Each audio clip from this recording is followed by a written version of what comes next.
Imagine a vast, sun-soaked lane stretching as far as the eye can see.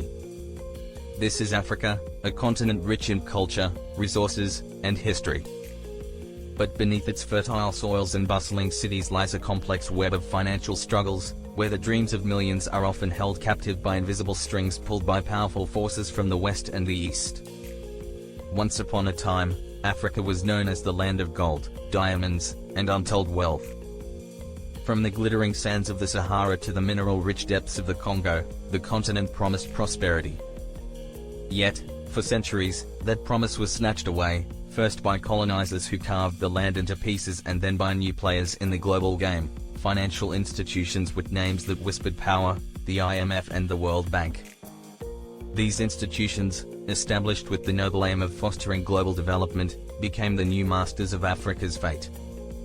But their loans and aid packages often came with strings attached, conditions that would reshape economies and societies, sometimes for the better, but often with devastating consequences. Let's journey to a small village in Ghana, where the soil is rich, and the people are resilient. Years ago, the government, strapped for cash and lured by the promise of development, took out loans from the IMF to build roads, schools, and hospitals. But as the years passed, the interest on these loans began to mount.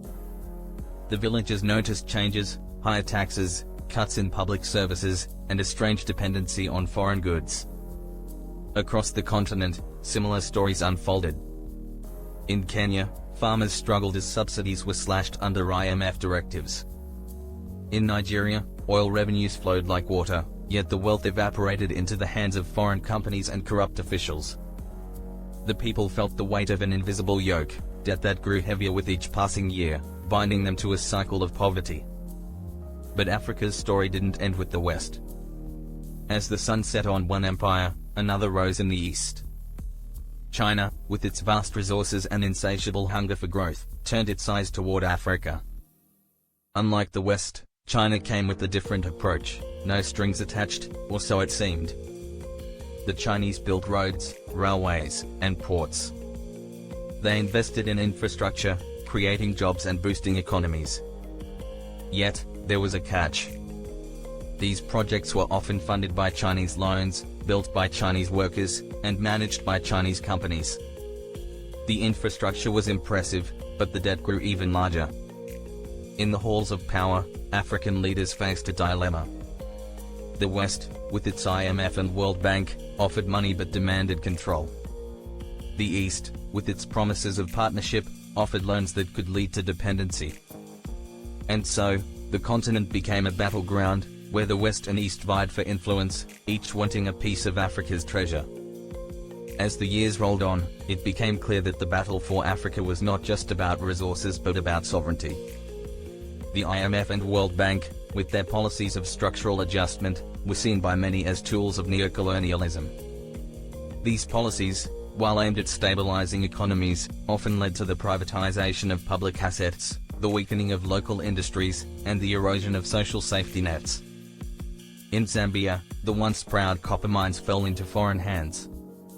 In South Africa, the promises of post-apartheid prosperity were tempered by the harsh realities of global capitalism.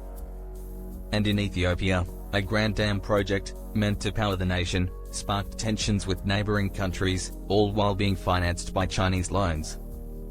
The people, who had long dreamed of freedom and self-determination, found themselves caught in a new form of colonialism, one where the chains were made of debt, and the masters sat in boardrooms thousands of miles away.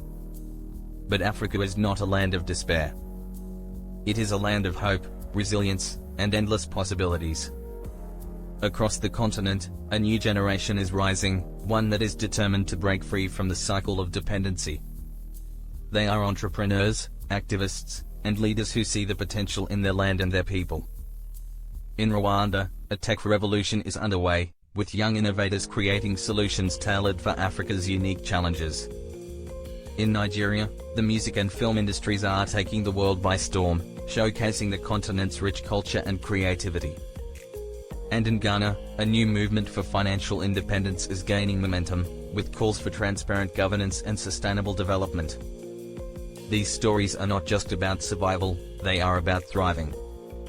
Africa is charting its own path, refusing to be a pawn in the global game. The West and East may fight for a piece of the pie, but the true wealth of Africa lies in its people, their creativity, resilience, and unwavering spirit. As the sun sets on the savannah, casting a golden glow over the land, the future of Africa remains unwritten. It is a story of struggle, yes, but also of triumph. The challenges are great, but so too is the determination to overcome them. Africa's treasure is not just in its resources but in its people. And as long as they continue to fight for their own destiny, the continent's true wealth will remain out of reach for those who seek to control it from afar.